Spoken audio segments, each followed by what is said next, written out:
I've asked you a few questions about Gateway International. Would you agree that from the inception of the company Gateway International Proprietary Limited, which is G and the number 8, then Way International Proprietary Limited, you acted as if you were a director of that company? So you weren't formally appointed as a director, but you basically performed the kind of role that you would perform if you were a formally appointed director. Do you agree? Yes. Mr. Elliott, at least when the company was first incorporated, was the only appointed director of that company. Yes. Is that right? Yes. And Mr. Elliott, I think, was the only identified shareholder of the company at that point in time, perhaps in addition to his wife or his then wife. Yes. But do you agree that despite that formal structure, you treated Gateway International Proprietary Limited as a vehicle through which you sought to make profits personally? I favoured it. You which? Favoured it. Well, isn't it more than favoured it? You saw that as a vehicle that could make money with a view to you ultimately sharing in some of that money. Do you agree?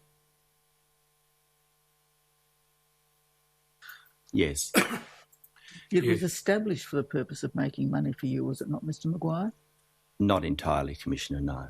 Well, at least in part to establish a nest egg for your retirement. Was that not at least one of the purposes for establishing it? To establish an effective network. That was the main aim of Gateway. But to conceal your involvement in it by not, on its face, as it was incorporated, adopting any position as either a director or a shareholder? Yes. And you had an understanding with Mr. Elliott that you wouldn't be formally appointed as a director whilst you're a member of Parliament, but that he and you would effectively treat you as a director or controller of the company. Is that right?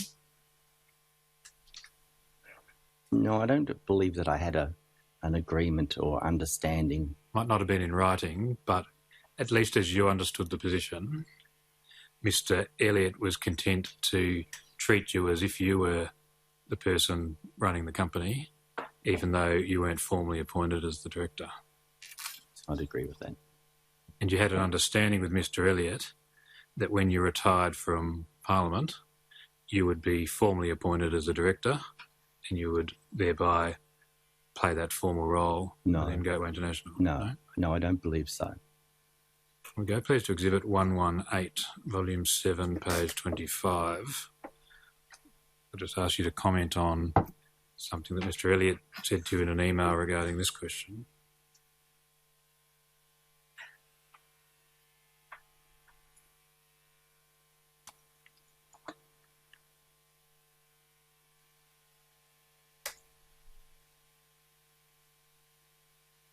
Now, this email raises a number of matters, but if you can have a look at the paragraph towards the middle of the page, see it says, by setting up a company, it cocoons the income from my own business. See that one?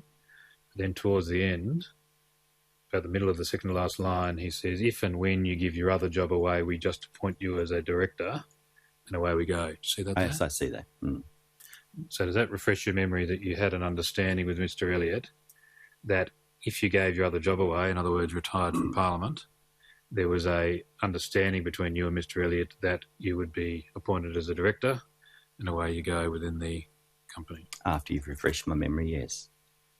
And as well as an agreement or an understanding that you would be appointed as a director, there was an understanding between you and Mr. Elliott that at least you and he would share any profits that are earned by Gateway International. Do you agree? No, I don't believe I had that understanding with him.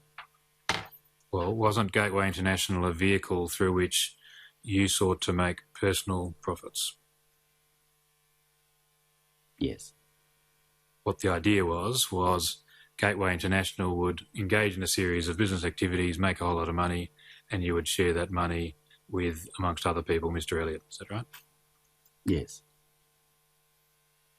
You deliberately didn't want to be appointed formally as a director of Gateway International Proprietary Limited because you wanted to conceal any formal record of being in such a position. Is Yes. that right? And at least part of what was exercising your mind in that regard is that you knew that if you were formally appointed as a director, it would be necessary for you to disclose that position on your returns under the Constitution Disclosure by Members Regulation. Is that Yes. right? And you were concerned that if you did that, questions might be asked as to whether it was appropriate for you to be a director of such a company. Is that right?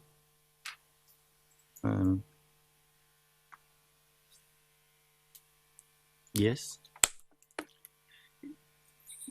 Is that the only reason, though, why you didn't want to be formally associated with Gateway International, or were there other things affecting that decision as well? I can't recall other things affecting it. Well, let me ask it this way. You said before that as you understood it, there was not a general prohibition on you having secondary employment while you're a Member of Parliament and Parliamentary Secretary, correct? Yes. Given that understanding, why didn't you simply become a formal director of Gateway International, put it on the public record, as it were, and then proceed formally consistent with what the position was in the real world, which was you were acting as a director of Gateway International? I can't recall why I did that. Were you concerned that Gateway International might get itself involved in activities that might lead to public criticism of you in the event that you were disclosed as being a director or other associate of Gateway International? No, I don't recall that was the issue. Well, what questions did you think it might be asked if it was known that you were a director of a company like Gateway? Well, Commissioner, I don't recall that I ever thought about that. Responded to the question Mr. Robertson asked you a moment ago, that you did not make the disclosure which you were otherwise obliged to make about your interest in Gateway because of a concern that questions might be asked. What was the nature of the business that Gateway was proposing to undertake, which you thought might call your involvement in it into question? Well, when it started, there were no firm proposals except for creating a network of individuals that could collegiately act together. That was the entire purpose of together Gateway. To do what? To share information, to help exporters export, to help importers import, to facilitate, particularly for our Riverina region, access to markets across the world and vice versa. That was the original intent. And why would you have been concerned that involvement in a company with that purpose might arouse questions if it was disclosed in accordance with the parliamentary obligations? I don't know, Commissioner. I don't know. Well, you must have some recollection, Mr. Maguire. You embarked on a process of concealment, which you must have also realised could, if discovered, raise even more questions. I can't answer that. I don't know why. I don't know. Do you agree that one of the things that Gateway International sought to sell as part of that networking aspect that you referred to before was access to the highest levels of government? Not initially. But ultimately? I think ultimately, yes. Or do you agree that one of the things that Gateway International at least promoted was the suggestion that Gateway International had access to the highest levels of government? At some point, yes.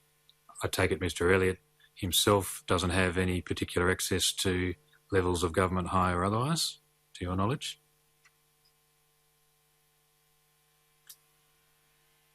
I don't know, but I'd say no.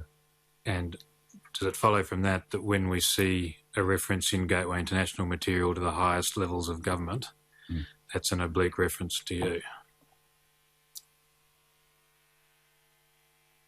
If you're suggesting that, it could be.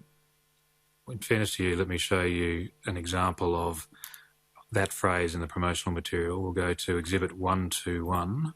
That's Volume 12, page 170. And I'm going to show you a page of a Gateway International website.